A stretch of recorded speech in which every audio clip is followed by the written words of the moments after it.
Student, स्वागत है आप सभी का एप्टोपोर क्लासेस पर। तो आज की इस वीडियो में स्टूडेंट मैं आप लोगों को बताने वाला हूं कि सामाजिक विज्ञान के वेरी मोस्ट 4 महत्वपूर्ण प्रश्न। तो स्टूडेंट आज की जो वीडियो है सबसे ज़्यादा इंपॉर्टेंट होने वाली है, क्योंकि स्टूडेंट आज मैं बात करूंगा लघुत्तरी प्रश्नों के बारे में और उनका मैं उत्तर सहित भी लिखाऊंगा। ठीक है, तो मैं उनका उत्तर भी लिखाऊंगा और आप लोगों को 4 महत्वपूर्ण लघुत्तरी प्रश्न भी बताऊंगा जो कि 2024 बोर्ड एग्जाम के लिए सबसे ज़्यादा इंपॉर्टेंट होने वाले हैं। तो जितने भी मेरे प्यारे बच्चे 2024 में सामाजिक विज्ञान का पेपर देंगे तो उन प्यारे बच्चों के लिए जो क्लास है सबसे ज़्यादा इंपॉर्टेंट होने वाली है, तो वो बच्चे इस क्लास को अवश्य देखें। जिन बच्चों का टारगेट है 2024 में 95 प्लस लाने का, ठीक है, तो वो बच्चे इस क्लास को अवश्य देखें। पता नहीं इसमें कौन से 2 से 3 प्रश्न जो आपके पेपर में आ जाएं। तो आज के इस वीडियो को सबसे ज़्यादा इंपॉर्टेंट है, ठीक है, तो इस वीडियो को अपने दोस्तों तक शेयर करना, आपके साथ उनका भी थोड़ा फायदा हो। अब बात करते हैं 4 महत्वपूर्ण प्रश्नों के बारे में। तो देखिए सबसे पहला देखिए मेरा प्रश्न क्या है कि भारत के प्रथम स्वतंत्रता संग्राम में निम्न में से किन्हीं 2 का परिचय देते हुए उनके योगदान का वर्णन करो। अब यहाँ पर देखिए प्रश्न जब आपके पेपर में पूछा जाएगा कि भारत के प्रथम स्वतंत्रता संग्राम में निम्न में से किन्हीं 2 का परिचय देते हुए उनके योगदान का वर्णन करो। अब यहाँ पर इस प्रश्न से रिलेटेड आपसे यहाँ पर देखिए तीन स्वतंत्रता संग्रामी है। नंबर का ऑप्शन दिया रानी लक्ष्मीबाई, नंबर का ऑप्शन दिया है बेगम हजरत महल और नंबर का ऑप्शन दिया है रानी अवंतीबाई। आप लोगों को बताने कि भारत के प्रथम स्वतंत्रता संग्राम में निम्न में से किन्हीं 2 का परिचय देते हुए, मतलब कि जब भारत का जब स्वतंत्रता संग्राम जो हुआ था तो उसमें से किन किन लोगों ने भाग दिया था, किन किन लोगों ने योगदान का वर्णन किया था, ठीक है, तो उनका हमें योगदान का वर्णन करना है। तो अब हम बात करते हैं। अब ये देखिए प्रश्न इस तरह से पूछ सकता है और या फिर हमसे इस तरह से भी प्रश्न पूछ सकता है। ये प्रश्न हमसे 3 तरह से पूछा जा सकता है। आपको बोर्ड जो है आपको भ्रमित कर सकता है, ठीक है, इस तरह से पूछ सकता है या फिर इस तरह से भी, ठीक, या फिर इस तरह से, लेकिन उसका जो आंसर होगा इस तरह से देंगे भी, जो हम बताएंगे कि 1857 ईस्वी के भारतीय स्वतंत्रता संग्राम के 2 प्रमुख नेताओं के जीवन एवं उनके कार्यों का वर्णन करो। या फिर आप लोग रानी लक्ष्मीबाई का लिख दें या बेगम हजरत महल या रानी अवंतीबाई का लिख सकते हैं। वेरी इंपॉर्टेंट प्रश्न है, बहुत ज़्यादा पूछा जाता है। तो अब हम इस प्रश्न को हल करवाते हैं। पहले इस प्रश्न को देख लीजिए, महारानी लक्ष्मीबाई कौन थी, संक्षिप्त में टिप्पणी लिखो। वेरी मोस्ट इंपॉर्टेंट है। तो अब हम इस क्लास को स्टार्ट करते हैं। अब देखिए इसका उत्तर लिखना स्टार्ट करेंगे। पहले यहाँ पर लिखेंगे 1857 ईस्वी की क्रांति में महिला क्रांतिकारियों ने महत्वपूर्ण भूमिका निभाई। स्टूडेंट मैं भी आप लोगों को बता सकता है कि आप लोग अपने पेपर में आप लोग अपनी किताब में देख लीजिएगा। मैं 4 महत्वपूर्ण प्रश्न आप लोगों को बता रहा हूँ, आप लोग अपनी किताब में देख लीजिएगा, ठीक है। तो उसमें आप लोग जब अपनी किताब में देखेंगे तो वहाँ पर आप लोगों को कुछ समझ में नहीं आएगा, ठीक है। जो आप लोग किताब से याद करेंगे, किताब से जो आप याद करेंगे आप लोगों को याद नहीं होगा, ठीक है, क्योंकि यहाँ पर जो हमने लिखा है सरल भाषा में लिखा है ताकि आप लोगों को सही से समझ में आ जाए, है ना। और किताब में जो लिखा है स्टूडेंट वो बहुत ही कठिन भाषा में लिखा है, आप लोगों को याद करने में दिक्कत होगी। तो इसीलिए मैं सारे के सारे प्रश्नों को बिल्कुल सरल भाषा में लिख कर आया हूँ ताकि आप लोग जब पेपर देने जाएं तो आप लोगों को जल्दी से जल्दी याद हो जाए। तो बात करते हैं यहाँ पर देखिए, सबसे पहले हम बात करते हैं कि महारानी लक्ष्मीबाई के बारे में बात करते हैं। तो अब हम बात करेंगे महारानी लक्ष्मीबाई के बारे में कि महारानी लक्ष्मीबाई झांसी के राजा गंगाधर राव की महारानी थी। अब हम प्रश्न को उत्तर लिखना स्टार्ट कर रहे हैं। फिर बात करेंगे जो महारानी लक्ष्मीबाई जो थी ये कौन थी, तो महारानी लक्ष्मीबाई जो थी ये झांसी के जो राजा हुआ करते थे गंगाधर राव, उनकी महारानी थी। फिर बात करते हैं कि राजा गंगाधर राव की मृत्यु 1853 में हो गई। अब जो गंगाधर राव जो थे तो उनकी मृत्यु कब हुई, तो उनकी मृत्यु 1857 में हो गई। फिर और आगे बात करते हैं कि अपनी पति की मृत्यु के बाद, जब गंगाधर राव की जब मृत्यु हो गई तो अपनी पति की मृत्यु के बाद इन्होंने क्या किया कि इन्होंने दामोदर राव कौन था, दामोदर राव एक छोटा सा बालक था, ठीक है, छोटा सा बालक था दामोदर राव, उस छोटे से बालक का नाम था। तो नाम के एक बालक को गोद ले लिया इन्होंने। महारानी लक्ष्मीबाई जी ने क्या किया कि एक छोटे से बालक को गोद ले लिया और पुत्र की संरक्षिका बनकर शासनकार आरंभ कर दिया और उसी पुत्र की संरक्षिका बनकर अपना शासनकार आरंभ कर दिया। फिर बात करते हैं कि लॉर्ड डलहौजी ने गोद निषेध का लाभ उठाकर, अब जब महारानी लक्ष्मीबाई ने जब एक बालक को गोद में लिया तो यहाँ पर लॉर्ड डलहौजी ने क्या किया कि गोद निषेध का लाभ उठाकर झांसी के राज्य को ब्रिटिश साम्राज्य में मिला लिया। अब इससे लॉर्ड डलहौजी को एक मौका मिल गया, ठीक है। लॉर्ड डलहौजी को कौन सा मौका मिला? उनको ये मौका मिला कि जो महारानी लक्ष्मीबाई जी ने एक लड़के को, मतलब सॉरी लड़का नहीं, छोटा सा बच्चा था, ठीक है, छोटे से बच्चे को, दामोदर राव उसका नाम था, तो उसको गोद में ले लिया। तो इससे लॉर्ड डलहौजी ने उसका फायदा उठाकर क्या किया कि गोद निषेध का लाभ उठाकर झांसी के राज्य को ब्रिटिश साम्राज्य में मिला लिया। तो इससे जो महारानी लक्ष्मीबाई जो थी, इससे वो असंतुष्ट थी। उनको ये अच्छा नहीं लगा कि उन्होंने गोद निषेध का प्रयोग करके उन्होंने झांसी का जो साम्राज्य था उसको क्यों मिला लिया, है ना, उसको ब्रिटिश साम्राज्य में क्यों मिला लिया। इससे उनको अच्छा नहीं लगा, तो उन्होंने क्या किया कि उन्होंने अंग्रेजों से लोहा लिया। तो महारानी लक्ष्मीबाई इससे असंतुष्ट होकर रानी ने बड़ी वीरता के साथ अंग्रेजों से लोहा लिया और 1858 में ग्वालियर के बाहर, ठीक है, ग्वालियर के बात है, 1858 में ग्वालियर के बाद लड़ाई करते हुए भी वीर गति को प्राप्त हो गई। तो इस तरह से आप लोगों को लिखना है, इसका उत्तर लिखना है, ठीक है। प्रश्न को पहले 2 से 3 बार पढ़ लेना, तब आप लोगों को कुछ समझ में आएगा, या फिर इसी तरीके से आप लोगों को समझ में आ रहा है, क्योंकि मैंने इसको सरल भाषा में लिखा है। अगर आप लोग अपनी किताब से याद करेंगे तो बहुत ही कठिन भाषा में आपके किताब में लिखा है। फिर बात करते हैं, यहाँ पर देखिए, हम नेक्स्ट बात करेंगे जो बेगम हजरत महल के बारे में बात करेंगे, ठीक है। तो बेगम हजरत महल के बारे में बात करेंगे। ये जो है ये किन्हीं 2 का परिचय पूछा जाएगा, लेकिन यहाँ पर हम किन्हीं 3 का परिचय लिखाएंगे, ठीक है। देखिए बेगम हजरत महल जो थी ये किनकी पत्नी थी? तो बेगम हजरत महल जो थी ये नवाब वाजिद अली की पत्नी थी। तो बेगम हजरत महल जो थी ये नवाब वाजिद अली की पत्नी थी। इस तरह से आप लोग याद कर लेना और आगे बात करते हैं। अब बेगम हजरत महल जो थी कैसी थी? ये साहसी धैर्यवान महिला थी। इन्होंने अपने राज्य के सम्मान बचाने के लिए अंग्रेजों से लड़ाई की थी। अब बेगम हजरत महल जो थी ये नवाब वाजिद अली की पत्नी थी, और ये पत्नी जो इनकी थी, जो बेगम हजरत महल जो थी ये कैसी थी? ये साहसी धैर्यवान महिला थी। इन्होंने अपने राज्य के सम्मान बचाने के लिए अंग्रेजों से लड़ाई की, लेकिन क्या हुआ कि कुछ समय के लिए ये लखनऊ क्षेत्र को स्वतंत्र कराने में सफल रहीं। अब देखिए इन्होंने, बेगम हजरत महल ने एक अच्छा काम किया। इन्होंने क्या किया कि इन्होंने कुछ समय के लिए ये लखनऊ क्षेत्र को स्वतंत्र करा दिया, कराने में सफल रहीं। बाद में क्या हुआ कि जनरल कैंपबेल जो थे, जनरल कैंपबेल नाम याद रखेंगे, जनरल कैंपबेल की सेनाओं ने 31 मार्च 1858 को लखनऊ पर अधिकार कर लिया। बहुत इंपॉर्टेंट प्रश्न है, ठीक है। अब बात करते हैं रानी अवंतीबाई, और रानी अवंती के बारे में बात करते हैं कि रामगढ़ की रानी अवंतीबाई ने अंग्रेजी सेना से लड़ाई करने के लिए एक सेना का निर्माण किया और क्रांति के दौरान युद्ध में अंग्रेजों को बुरी तरह से हराया। ये देखिए एक महिला थी जिन्होंने क्या किया कि इन्होंने बुरी तरीके से अंग्रेजों को हराया।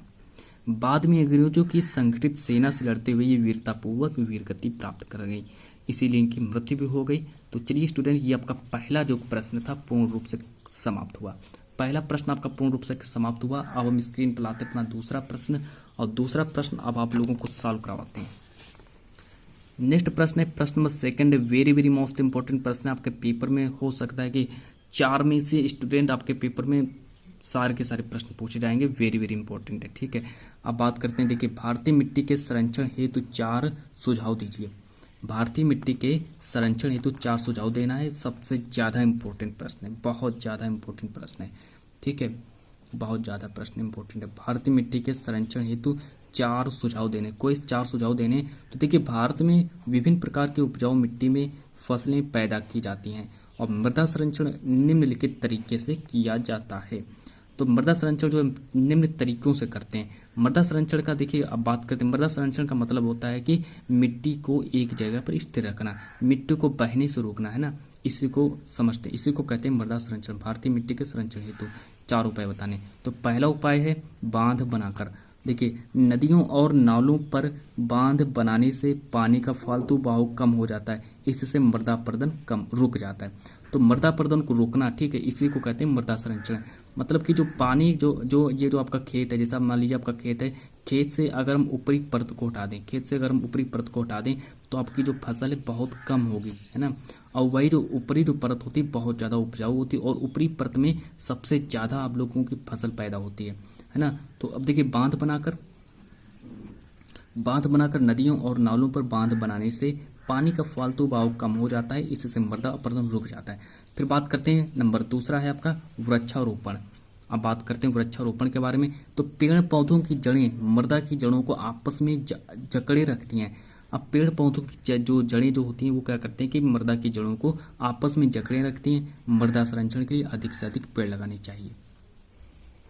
तो अधिक से अधिक हमको पेड़ लगाने चाहिए मृदा संरक्षण के लिए। अब बात करते हैं, अब हेडिंग डालेंगे तीसरी हेडिंग डालेंगे। सबसे ज़्यादा इंपॉर्टेंट प्रश्न है, सीढ़ीदार खेत बनाकर।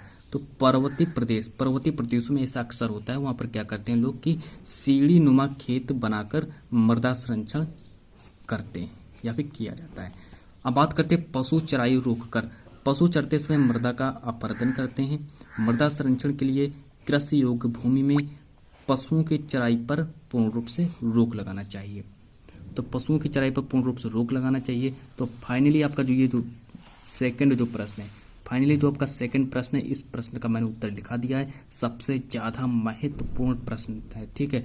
इस प्रश्न को जरूर तैयार करके जाना। ये दोनों प्रश्न है वेरी वेरी इंपॉर्टेंट प्रश्न है। और आज की इस क्लास में मैं आप लोगों को 4 महत्वपूर्ण प्रश्न हल करवाऊंगा और चारों में से चारों सारे के सारे इंपॉर्टेंट प्रश्न हैं। अब बात करते हैं 1929 की महामंदी का भारत पर क्या प्रभाव पड़ा। वेरी वेरी इंपॉर्टेंट प्रश्न है, वेरी वेरी इंपॉर्टेंट प्रश्न है कि 1929 की महामंदी का भारत पर क्या प्रभाव पड़ा। तो चलिए इसका आंसर आप लोग लिखना स्टार्ट कर दीजिए, ठीक है। मैंने आप लोगों से पहले कह दिया था कि आप लोग एक कॉपी को खरीद लीजिए और उस कॉपी में सारे के सारे प्रश्नों को नोट करते चलिए। अभी से खरीद लीजिए, अभी आपके पास टाइम है, तो अभी से ही एक कॉपी खरीद लेना। आज से ही मेरे सारे के सारे प्रश्नों को कॉपी में लिख लेना और याद कर लेना कि 1929 की महामंदी का प्रभाव। देखिए पहले प्रश्न को पढ़ते हैं कि 1929 की महामंदी का भारत पर क्या प्रभाव पड़ा। तो इसके बारे में बात करते हैं कि 1929 की महामंदी का भारत पर क्या प्रभाव पड़ा। तो चलिए देखते हैं कि 1929 की महामंदी का प्रभाव भारत पर भी पड़ा, ठीक है। अब ये प्रश्न जब अपनी किताब में देखेंगे तो बहुत उसमें कठिन रूप से लिखा है, आप लोगों को समझ में नहीं आएगा। इस प्रश्न को मैंने अपनी भाषा में लिखा है, बहुत अच्छी तरीके से लिखा है। अब देखिए बात करते हैं कि महामंदी ने भारतीय व्यापार को तेजी से प्रभावित किया। जितने भी व्यापारी जो थे वो जो अपना व्यापार जो कर रहे थे तो उस व्यापार को तेजी से प्रभावित किया। किसने प्रभावित किया? 1929 की जो महामंदी जो प्रारंभ हुई थी उसने क्या किया, उन्होंने भारतीय व्यापार को तेजी से प्रभावित किया। अब बात करते हैं और आगे कि 1928 से 1934 के बीच, अब 1928 और 1934 के बीच की बात है। उस समय क्या हुआ था कि देश के आयात, जैसे कि मान लीजिए कोई वस्तु हम यहाँ से कोई देश में ले जाते हैं और कोई वस्तु को अगर हम देश से यहाँ ले आते हैं, है ना, आयात निर्यात घटकर आधे रह गए थे। अब कोई वस्तु जो है उसका आयात भी नहीं हो रहा था, उसका निर्यात भी नहीं हो रहा था। जैसे मान लीजिए टमाटर है, टमाटर यहाँ से देश नहीं जा रहा था, कोई विदेश ले जाना मुझे टमाटर, तो टमाटर विदेश उस टाइम नहीं जा रहा था और वहाँ से कोई चीज़ भारत में नहीं आ रही थी। तो क्या हो रहा था कि ये चीज़ें घट रही थी, मतलब कि आयात निर्यात जो थी ये कम हो रहे थे, घट रहे थे, घटकर आधे रह गए थे। और फिर आगे बात करते हैं कि उस समय क्या हुआ। 1928 जब 1929 की जब महामंदी प्रारंभ हुई तो उस टाइम क्या हुआ कि स्टूडेंट 1928 से 1934 के बीच भारत में गेहूं की जो कीमत थी वो 50% गिर गई। अब उसमें क्या हुआ कि जो गेहूं की जो कीमत है, कीमत भी गिर गई उसमें, ठीक है स्टूडेंट। जब महामंदी प्रारंभ हुई, महामंदी के प्रारंभ होते समय जो गेहूं की जो कीमत है 50% गिर गई। तो इससे क्या हुआ, देखिए बात करते हैं कि महामंदी से शहरी निवासियों को कम लेकिन किसानों को ज्यादा नुकसान हुआ। अब शहरी किसानों को कम नुकसान हुआ, ऐसा क्यों? क्योंकि उनके पास स्टूडेंट बहुत सारा रुपए होगा, वो अपनी जॉब करते हैं, ठीक है, उनकी आय भी अच्छी है, ठीक है, तो इसलिए उनकी जो दशा थी वो थोड़ा सही रही। लेकिन किसानों का जो नुकसान बहुत ज़्यादा हुआ क्योंकि वो अपनी खेती पर ही निर्भर रहते हैं, इसलिए जब उनकी जो फसल बिकेगी तभी उनको पैसा मिलेगा। तो इससे उनको पैसा नहीं मिल पा रहा था, है ना, उनकी ना कोई फसल बेच रही थी और ठीक है। तो महामंदी से शहरी निवासियों को कम लेकिन किसानों को ज़्यादा नुकसान हुआ। फिर और आगे बात करते हैं कि महामंदी से कृषि उत्पादों की कीमत तेजी से गिरी। कृषि उत्पाद जैसे गेहूं हो गया, धान हो गया, मक्का हो गया, तो इनके जो उत्पाद हैं, ठीक है, इनकी कीमत जो है तेजी से नीचे डाउन हो गई, गिर गई नीचे, है ना। लेकिन सरकार ने लगान वसूली में छूट देने से इनकार कर दिया। इससे सरकार ने क्या किया, लगान वसूली में छूट देने से इनकार कर दिया। फिर आगे बात करते हैं कि मंदी के इन्हीं सालों में भारत कीमती धातुओं सोने का निर्यात करने लगा। जो कीमती धातुएं जो थी उनका भारत निर्यात करने लगा। लेकिन 1929 में मंदी अपनी चरम पर थी। 1929 में मंदी जो थी अपनी चरम पर थी और भारत में ग्रामीण असंतोष व उथल पुथल के दौर से गुजर रहे थे। जितनी भी भारत के जो किसान जो थे वो असंतोष थे और उथल पुथल जीवन से गुजर रहे थे। यह मंदी शहरी भारत के लिए अधिक दुखदायी नहीं रही। जो शहर के जो लोग थे उनके लिए मंदी मतलब उनके लिए दुखदायी नहीं रही क्योंकि उनके पास पैसा था ज़्यादा। अब देखिए, कीमतें गिरती जाने के बावजूद शहरों में रहने वाले ऐसे लोगों की कीमत ठीक रही जिनकी आय निश्चित थी। तो फाइनली ये तीसरा प्रश्न भी आपका कंप्लीट हुआ। अब बात करते हैं प्रश्न नंबर 4 के बारे में। प्रश्न नंबर 4 को स्क्रीन पर लाते हैं। प्रश्न नंबर 4 को पहले आप लोग नोट करिए सही से और इसको पढ़िए। प्रश्न नंबर 4 को नोट करिए, उसको पढ़िए। प्रश्न नंबर 4 देखिए क्या कह रहा है, फिर हम इसको सॉल्व करवाते हैं। तो प्रश्न नंबर 4 कह रहा है कि मृदा अपरदन पर एक संक्षिप्त टिप्पणी लिखो। प्रश्न नंबर 4 कह रहा है कि मृदा अपरदन पर एक संक्षिप्त टिप्पणी लिखो। तो मृदा अपरदन मैं आप लोगों को बहुत ही अच्छे तरीके से समझा दूंगा, लेकिन जब आप लोग किताब से पढ़ेंगे तो आप लोगों को सब समझ में नहीं आएगा। अब बात करते हैं कि मृदा अपरदन पर एक संक्षिप्त टिप्पणी लिखो। इसको जब आप स्टूडेंट अपनी किताब से देखकर लिखेंगे तो आप लोगों को समझ में नहीं आएगा, आप लोगों को याद भी नहीं होगा। आप लोग कहेंगे किताब में क्या क्या लिखा है, लेकिन यहाँ पर आप लोगों को पूरा समझ में आएगा। देखिए, बात करते हैं कि भूमि की ऊपरी परत, जो भूमि मान लीजिए ये भूमि है, ये देखिए भूमि है, ये एक भूमि है। अगर हम इसकी ऊपरी परत को हटा दें, इतनी अगर हम इसकी ऊपरी परत को हटा दें तो इसी को ही हम मृदा अपरदन कहते हैं। अब भूमि की ऊपरी परत हट जाने के कारण, देखिए भूमि की ऊपरी परत की हट जाने की प्रक्रिया को ही हम मृदा अपरदन कहते हैं। अब और आगे बात कर लेते हैं कि देखिए और आगे बात कर लेते हैं कि मृदा अपरदन का सबसे पहला कारण, मृदा अपरदन किन किन के कारण होता है। तो मृदा अपरदन जो होता है वो तेज बहने वाला जल तथा तेज बहने वाली पवनें। पवने का मतलब है कि पवनों का मतलब होता है हवा। अगर हवा चल रही है, अगर पानी अगर तेज बह रहा है, पानी अगर तेज बह रहा है और तेज अगर पवनें चल रही हैं तो उससे क्या होता है कि उससे मृदा अपरदन जा।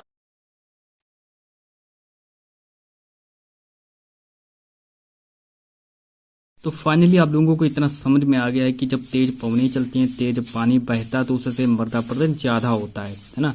अब बात करते हैं, देखिए ये दोनों इन दोनों में से किसकी बात हो रही है, जो पानी और जो हवा होती है।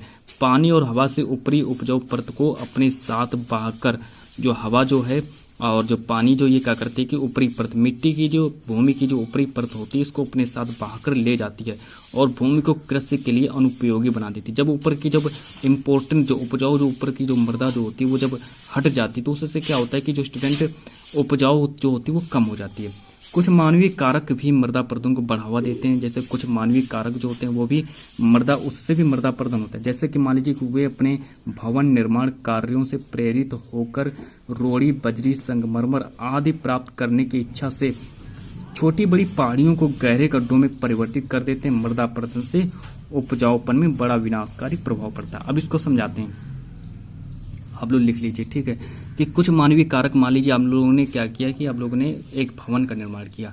आप लोगों ने भवन का निर्माण करने के लिए आपको खेत में गए, वहां से आप लोगों ने 1 टाली 2 टाली मिट्टी निकाली। तो वहां से क्या होता है कि वहां से जो उपजाऊ जो मृदा होती है वो आप लोगों ने टाली में भर ली, ठीक है। उससे आप देखिए मृदा अपरदन उससे देखिए कम हो जाएगा। अब वहां पर देखिए वहां पर जो जितनी भी खेती, फिर आप खेती में कोई भी फसल नहीं कर सकते। आपकी जो खेत है बिल्कुल पूर्ण रूप से बेकार हो जाएगा। फिर आप खेत में कोई भी फसल नहीं कर सकते, क्योंकि जब आप लोगों ने क्या किया कि वहां से आप लोगों ने मिट्टी निकाल ली, पूरी जितनी भी मिट्टी थी आप लोगों ने सारी मिट्टी निकाल ली।